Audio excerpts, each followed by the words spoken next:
All right, I'm joined now by Brent, a risk manager at DSI Sportsbook for this week's version of the Odds Report. Brent, how's it going, man? Everything good. We're just turning the page on the college basketball season now, so our cup literally runneth over here. Yeah, I will refrain from telling our listeners all the colorful language you had about starting college basketball season, just because, and this is something that's got to be very interesting in your line of work. I mean, when you talk about these Saturdays in November with college basketball and college football and whatever's out there in the pros, and then obviously adjusting the NFL market, like those days just have to be insane. It'd be ridiculous. Yeah, I mean, there's no other word for it. And honestly, like when people, I kind of get a chuckle because people ask me like, "Oh, did you see that game or did you see that play or whatever?" And I'm just like, I saw absolutely nothing but numbers running across the board. I mean, do you see the screen in your sleep? Like you close your eyes and it just doesn't go away? Yeah, I mean nightmares. They're not dreamy thoughts. Yeah, no. I mean honestly, it's just like the season is just there's just so many games, especially like you talk about like the Wednesdays and Saturdays that are so full, and it's literally a grind because I mean obviously the volume's not what it is on a college football game, but you still got even more games to deal with. So it's quite a fight sometimes with college basketball for sure. Just think if you lived somewhere with like an actual winter and you just had to look out the window on the 2 seconds you get every hour and just see snow flying around. You walk outside and you're freezing. I mean, it could be worse, right? At least you're in paradise to do this. Yeah, no, there's, we should be grateful for the fact that we keep busy. Idle hands make devils work and such. So we're definitely on the right side of that. All right, well, let's talk about some of these college football games that have seen some sharp involvement. And, of course, as luck would have it, it's a weekend that's full of marquee games, and we have one of them to discuss from a line movement standpoint based on sharp action. But we'll go ahead and run through these games here, beginning with game number 127, 128 on the board. In the SEC East, Florida takes on South Carolina, and we start with a total here this week. Yeah, I mean, there was some sarcasm in your voice there in terms of the amount of games that we get to cover marquee matchups. But, I mean, as we talked about off air, it's just like the plays come in from the sharps and they find value wherever it is. I mean, sometimes we do get to talk about these marquee games, and sometimes they're just not, they're just not played by the sharps, and you don't see much line movement on them. So, it is what it is, and the purpose of the show is to tell you where the sharp money is, and we'll start with the under on the South Carolina-Florida game. South Carolina is decent team this time around.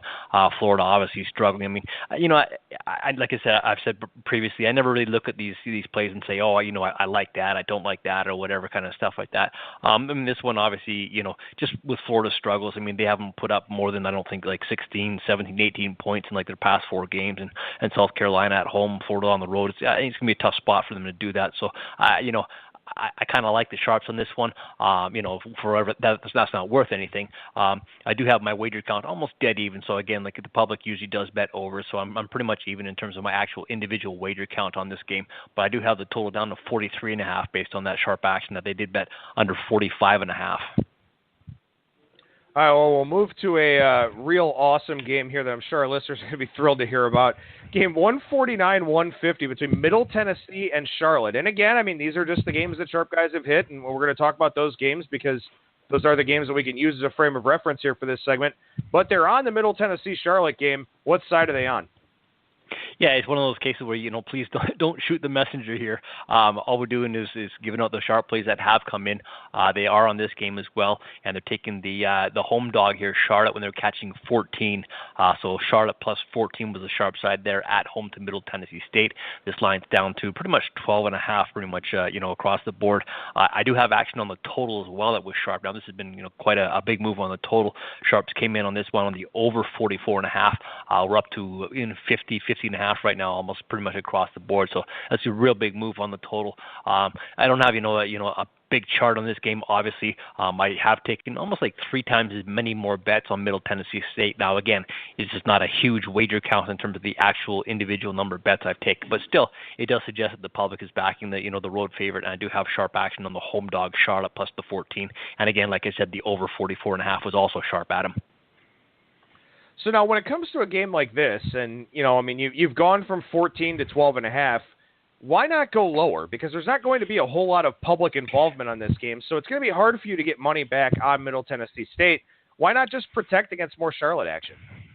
Yeah, right now, I mean, it's still early. We're doing the show on Thursday. So, I mean, yeah, and again, too, if we're at 12.5, 12 and 11.5, how much is that really going to affect the market? Probably not a whole bunch. I figure everyone across the board, the whole screen could probably go 11.5 and nothing really is going to happen until you get down to, say, 11 and 10.5. And again, it is a small count that favors Middle Tennessee State, so maybe there is some hope out there that maybe the public will back them a little more. But again, it's not like we're holding out a whole lot of hope that the public's going to get heavily involved in this game and start, laying the chalk with Middle Tennessee State. So yeah, I mean, once you're off the 14, you're pretty much you're dealing with dead numbers. Once you're off 13 as well. Obviously, we blew right through that right away, sitting at 12.5 where we are right now. And again, this easy enough to be down 11.5, and probably nothing more would happen in terms of the action being split differently. All right, well, let's slide down just one spot on the board here to game 151, 152. We'll go out to Colorado Springs where Wyoming takes on Air Force. Very interesting totals action in this game. Yeah, I've got action on the over of this one. The sharp money came in on this one over 48.5. We're up to 53.5 right now. I think there's even some 54s out on the board there. And this is one of those cases where rarely it happens that I get more public bets on the under, but I do have that this week with the public betting the under just slightly. I mean, my wager count's almost just like 2-1 favoring the under, so nothing like extremely dramatic that way. We talked about last week we had the Air Force Army game. That was one of the sharp plays with respect to the under. We just didn't go low enough on that one. I think it closed like 54.5 and it stayed well under. So here we got a case where I do have the public going over, and the sharps going over this time around with the pub going against the public on the under. So hopefully that'll work out for us in terms of the action being split with public going under, sharp money going over. But yeah, quite a decent move on this one already. Like I said, I'm at 53.5. I see some 54s out there already, so it could be creeping up as well. And, of course, the natural inclination when you have an option team like Air Force is to play the under because the clock's going to be running. They're going to move a few yards at a time. And also, from what I remember, and I think what really makes this action interesting is that I'm pretty sure, Brent, that you and I have talked about some Wyoming unders throughout the year. And, of course, last week's game, it was, 16-13 against Colorado State. So, again, I mean, maybe it's one of those spots where all the action leading up to this game price the number a little bit too low at the open. Yeah, you're bang on. You're right in that we've talked about Wyoming unders quite a bit this season. And again, yeah, you're talking about teams with Air Force that generally wear down the clock and stuff like that. But you talked about it before too when you're facing these offenses that you don't see a whole lot of sometimes. They can be tough to defend, and sharp guys they just seem to find spots, and that's what makes them sharp. I mean, we'll see how this one turns out, but obviously long term they're going to be on the right side more than they're not. We talked about the kind of slight lean towards the under from the public, which is kind of like no surprise based on the things we just talked about. All right, we'll stay in the Mountain West. We'll slide down one game here, game 153, 154. San Jose State takes on Nevada. Sharp action on the side for this one.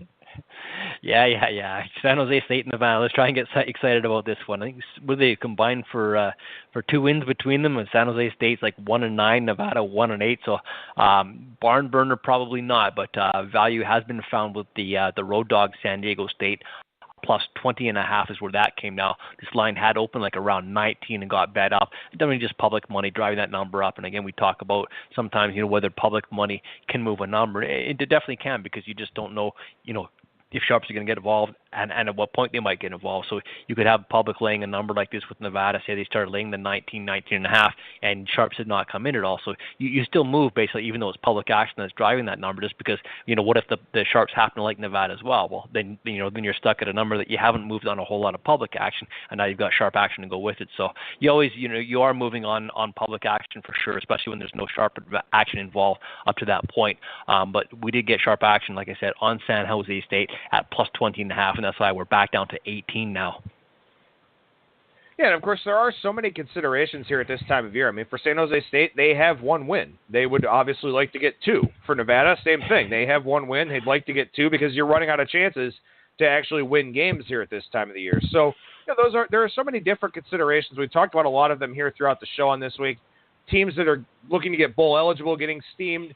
Teams that have lost the chance at bowl eligibility, not getting as much love in the betting market. So these are all considerations here at this time of the year. And, of course, who knows? You may see some steam on some of those other 1-win teams, like in Oregon State, for example, who's 0-6 in Pac-12 play.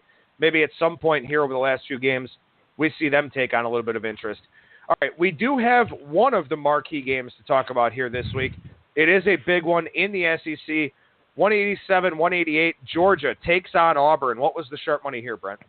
Yeah, I want to backtrack because just going by rotation numbers, the one game that does fit in between the games that we're covering here so far is 165-166. Now, I kind of my process here in terms of looking at sharp guys. I kind of have guys who are already on the list, and that list is about six eight accounts right now.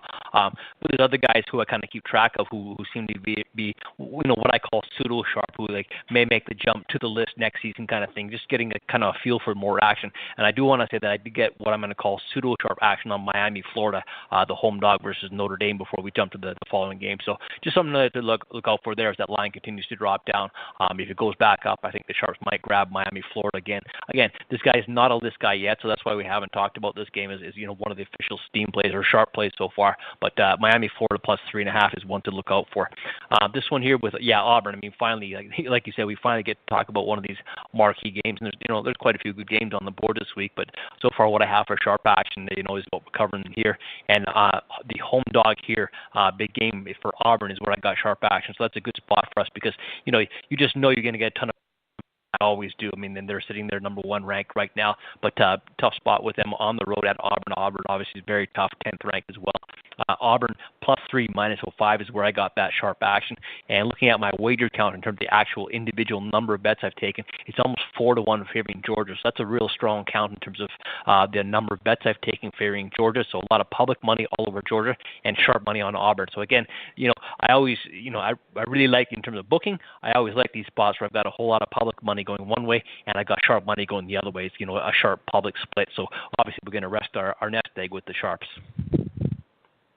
All right, we'll move down a few spots on the board here, but we will stay in the SEC. We'll go to the SEC East, and a lot of SEC movement here on today's show so far. But game 195-196 between Kentucky and Vanderbilt.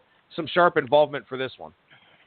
Yeah, I've got sharp and public money on the dog on this one. That's the road dog Kentucky. Sharp action came in on Kentucky plus 3 on this one. Vandy's now a 2-point favorite at home, so this line's dropped quite a bit. Kentucky, 6-3 on the road at on the road at Vanderbilt 4-5. So Kentucky's one of those teams that I think the Sharps have done well so far this season. Kind of picking their spots with them, and they're on them. Like I said, plus 3 is where they came in. My wager count here, like I said, I do have slightly more public action that way as well. Wager count, it's almost 3-1 favoring Kentucky as well. So we've blown right through 3, sitting at 2 right now. Pretty much 2 across the board. I could see this one dropping even further. All right, one more game to look at here on the college side of things, and I'll just ask you some general stuff about those marquee games since we don't have any sharp action on them. That game here, 209-210 between UAB and UTSA. A little bit of a Conference USA matchup in this one. Some sharp action that may come as a little bit of a surprise. Yeah, I got sharp action on the home favorite here with Texas San Antonio. -7 is where that came in. We're at -8 right now. UAB 6-3, Texas San Antonio 5-3. So probably a decent game at least on paper. And again, not a whole lot of people are probably going to sit down and watch this one, but interesting game nonetheless. My wager count just slightly favors UAB, so just a small count, not even like 1.5 times into the actual individual number of wagers I've taken on UAB. So the home favorite UTSA -8 right now. Sharps in on them -7, and again, these not marquee games, but the Sharps play what they play, and again we've talked before. If we have a thumb wrestling contest and the Sharps find a value on it, there's a line out there, they would bet it as well. Yeah, and this is one of those games where bowl motivations may be a factor. UTSA needs a win to get to 1. They need a win to get to 6 games. UAB, who hasn't even had football over the last 2 seasons, already has 6 wins. Picked up their 6th last weekend. That is an angle that some people do look to play out there in the market. So maybe that'll be something that our listeners have to look at over the next couple of weeks here when we talk about these games with Brent. But Brent, as far as these marquee games are concerned, I know you mentioned some pseudo-sharp action there on Notre Dame and Miami. As of right now, which one's setting up to have the highest handle? Let me just take a quick look through here. I mean, the Ohio State, Michigan State, that's clearly one that jumps out. But TCU, Oklahoma, that's another game that's real big for us right now. And again, that's both in terms of the handle we've had on it and the individual number of wagers. I'm quite big on those ones. I mean, Ohio State, yeah, it's a big price for sure. They're at home right now, like minus 17.5 is what we have them. Ohio State at home to Michigan State. But in terms of handle, that's a real big game for us. I'm looking at my count on that one as well. Just take a quick look here. It's interesting on this one because I've got real good action both ways, but my wager count is almost like, when I say action on dollar volume, but my wager count is almost like 2-1 favoring Michigan State. So getting more bets on the whole road dog there with Michigan State. Looking at the other stuff here, let me down here with Notre Dame. We talked about that one already. That's the bigger game, and of course TCU. We talked about it, as well, getting good two-way action on that one. My wager count there, almost like 2-1 favoring TCU as well. So it's interesting. I'm getting decent action on the road dogs here, both TCU and Michigan State, in two of those heavily wagered games. Well, and I like to hear that. I like to hear that you're getting two-way action on these games. I'm sure you like to hear that as well. But I think it really illustrates the point to our listeners here that, these marquee games generally don't tend to have significant amounts of line value because there's a big handle on them, because these are teams that we know and we have some expectations for them. That's why I know we kind of joke about it and we make light of the fact that a lot of the games that we discussed are, group of five, well off the radar types of games. But again, it illustrates that point that that's generally where the value is. Yeah, and again, it's not the fact that anyone puts any less work in that, but I mean, it's talking about like an NFL team versus a top college team. You just the unknowns and knowns are you've got so many more known factors between these teams who you've seen, and everyone's seen them on TV. Everyone's got a good feel for them. You're talking about guys who like 2-3 year starters and stuff like that versus these smaller schools where sometimes you're starting a rookie quarterback, your running backs, stuff like that. So there's a lot more consistency in terms of these teams that we see on a regular basis. And obviously, the big schools are deep as well in terms of their depth and injuries and stuff like that have kind of less an impact on them as well. So there's a whole lot of factors that come into play. All right, we'll move over to the NFL Sunday here, and only 4 of these games popping up this week. So, again, we may get some late week sharp action. You want to make sure that you're following your odds screen and following the betting market for that type of thing. But we'll start with game 251, 252. Minnesota takes on Washington. Sharp action on the total to kick things off in the NFL. Yeah, I was going to say, Adam, it's a good point that you make in terms of watching the screen, especially as we get closer to game day. Last week is a classic example with, the Giants, who were just absolutely horrible last week at home to the Rams. But the Giants early in the week, they were a sharp play at home. They were getting like 4.5 and 4 minus 0.5 that the Sharps played them. The wager count was even we talked about on the show. The wager count very much favored the LA Rams. The public was all over them. So when the line kept creeping up on Sunday and closed out like 5.5 and 6. You need to know that if the Sharps played one way and the line kept going up the other way, generally speaking, once the Sharps have played, it's not public money that's going to drive a number back up, especially from like 4 all the way up to 6. So it was sharp money. We took the other way on the LA Rams. Now, if you already put your bet down, there's not a whole lot you can do other than ride it out maybe or get off a bet. But if you watch the board and stuff like that, you kind of just know and trust that with the games we talk about here, if Sharps have played one way and the line tends to creep up another way, unless it's say maybe a Thursday night, Sunday night, Monday night game, generally speaking, it's going to be sharp money the way that drives that number back up. First game on the board to talk about here is the total between Minnesota and Washington. Under money has come in from the Sharps on this one, under 43. We're sitting at 42 right now. And Minnesota, it's funny, they're not one of those teams that you talk a whole lot about, but obviously a very strong team with a very good defense. Their offense and the quarterback changes and stuff like that hasn't really seemed to miss a beat. They lost their stud running back earlier this season. The rookie Cook, he looked fantastic, but still Minnesota's sitting here with 4 wins in a row. 6-2 now on the road at Washington, so under 43 is where the Sharps come in. I don't think any teams put up like more than 20 points against the Minnesota defense since maybe week 2. I think that was I think Pittsburgh did that. I can barely remember what I had for breakfast this morning, but I think Pittsburgh did that to them and basically no one else since then. So Minnesota's defense has been awfully strong. Washington coming off the big win at Seattle last week where their defense looked pretty good as well. So, kind of see some value sure in the under 43. We're sitting at 42 right now. Looking at my wager count, that also actually favors the under, but just ever so slightly. The public, like I said, generally is going to bet overs, but they're slightly going with the under on this one as well. All right, we'll move down to game 259, 260 between the New York Jets and the Tampa Bay Buccaneers. Sharp action on a side in this spot. Yeah, I mean Tampa Bay is just a mess here, sitting at home. They're out now a 2.5-point dog. I had sharp action on the Jets when this one was a pick. Now, whether it's tough to say whether this is all value in terms of Winston being out. It looks like Winston's probably going to miss 2 games for that team. They're losing Evans, their star receiver, to suspension as well. I think he only caught like 1 pass last week as well. So it's tough to say star receiver when he only caught one pass last week. But value here with the Sharps on the Jets at a pick 'em. We're all the way up to 2.5. Just a kind of side note that may or may not be interesting to you guys, but is interesting for us is that the regular season on the Jets was probably easily the biggest decision we had in terms of regular seasons for the season. 4.5, and that line actually, we were under 4.5, like minus 75 and stuff like that. Ended up closing like -4, under 170. People were still betting the heck out of the Jets on the under. Here they are sitting at 4 wins, and they're a favorite on the road right here at Tampa Bay this early in the season. So if the Jets could get a 5th win right now, it would be maybe not huge for this week, but be real big for our regular season wins futures on them. Yeah, it means you guys are going to get extra nice Christmas gifts this year, right? You're right. Yeah. The bosses always remember these things. All right, well, let's move down to game 263, 264 here. Real interesting game. We talked about this one in our Super Contest segment right before we had Brent on the air. The New Orleans Saints take on the Buffalo Bills. Sharp action, both side and total for this one.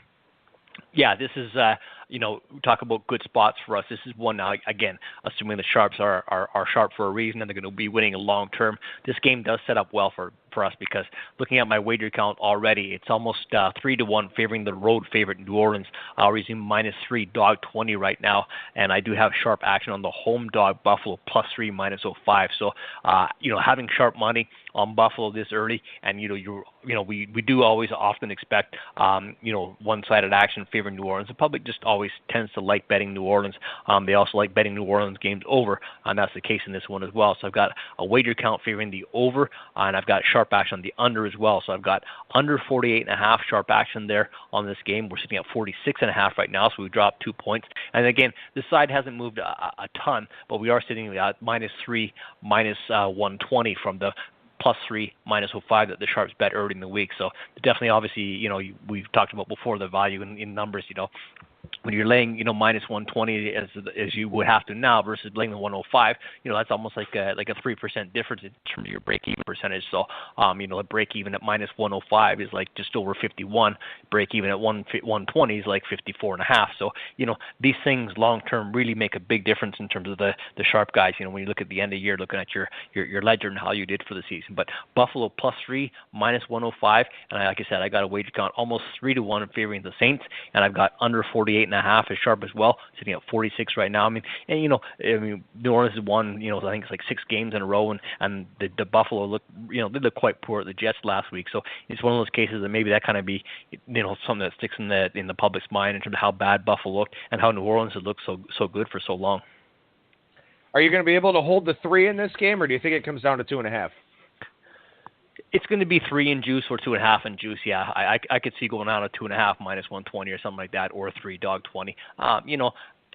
The public's going to bet New Orleans. That's just a given right now. So the only thing that would drive this back up to like 3 flat, I think, would be more sharp action the other way. But again, keep an eye out for that. I don't see it happening. I wouldn't expect that at all, especially with them being on the road. All right, game 271, 272 will wrap things up for us here this week. That's the New York Giants taking on the San Francisco 49ers. This is a game that people will follow because of fantasy football and gambling, and that's pretty much it, unless you're dying to find out who's going to have a higher draft pick. But still, sharp guys, finding value, not a big surprise. Yeah, they found value with the Giants. It's not a good-looking game on paper. It's probably not one that you want to sit down and watch for sure. I mean, I definitely will. If I have my choice, I won't be watching this one. But unfortunately, there's only I think 3 games in the afternoon on Sunday, so it's going to be on the screen whether I watch it or not. We'll see. But yeah, I got sharp action on this one. They did play the Giants -1. They're on the road and a favorite. It's kind of odd when you find a spot where you've got the Giants -1 favorite on the road up to 2.5 right now, and they're sitting sitting there at 1-7, 2.5, like -115, 2.5, -120 is where the juice is right now. So we haven't had to tip up to 3 yet. My wager count is almost like 2-1 favoring the Giants as well. So perhaps no surprise there. And I mean, San Francisco sitting at 0-9. And, there was no idea or no thoughts that Garoppolo was going to start this week. I mean, he was never expected to start. I think if memory serves, the Niners are on a bye next week, so they kind of talked about after the bye that he might make his first start of the season. So he's definitely, he was never expected to be out there. So this line movement didn't have anything to do with the fact that he's not going to be the starting quarterback for the Niners in this case. But the Giants, like I said, they were one of the sharp plays early last week. Later in the week and then on Sunday, especially the day of the game, a lot of money came in and sharp money on the Rams, and the Giants were absolutely crushed. And now they head out to the road, West Coast, to meet San Francisco. But the sharp money, like I said, on the Giants, -1, 2.5 is -120 is where we are right now, and my wager count also slightly favoring the Giants. I do have one question about a player, not necessarily a game, but obviously it carries over to the game. So Ezekiel Elliott's suspension, at least as of now, finally going to be upheld, and this has been a soap opera for several weeks here. You're already sitting on 3 with the Dallas-Atlanta game. So does the Elliott move really only mean an adjustment in the juice, or will that actually take the game off of 3? No, I think, you just move the number from 3 to like 3 -120, maybe 3.25, stuff like that. And again, I think this was kind of expected. Now, you never really know how these things are going to play out in the courts, but 3 -120 is where you go from this news, 3 -1/4 perhaps, with Atlanta at home. And again, it was kind of expected that it was going to be denied. It's really tough, you talk about this whole process in terms of how you handle these things when quarterbacks are out. We talked about last week with Watson. I think Deshaun Watson with Houston, of course, they were at home to the Colts. I think we were talking about the show. I think they were like an 11.5 point favorite before the news broke, and we figured he'd be like a 3.5 point value to the number, which takes you down to like around 8 and 7.5, something like that in that neighborhood. And that line, I think it reopened like around 7 and got bet down to 6. And of course, the Colts won that game outright. So it's one of those things where you kind of do your best in terms of opening up the right number. You take your, risk management wise, you take your wager limit and basically cut that down in half until the number kind of feels, kind of feels its way through where it's going to be a number that settles, and then you open that back up to full limit. So you definitely have to, be cautious in terms of opening these things and see where the money's going to come in. Now, again, the fact that the Cowboys are the Cowboys, you pretty much feel comfortable, at least I do, in that the fact that regardless of whether he's going to play or not, we're going to get more bets in terms of public action on Dallas. So what you're kind of protecting against at this point is the sharp action coming in. So 3 -120, I think, is where you're going to see this game open up, and it might go up to 3.25, and who knows from there. Well, Brent, risk manager down at DSI Sportsbook. Great to chat with you again this week, man, and we'll talk to you again next week. Have a great weekend.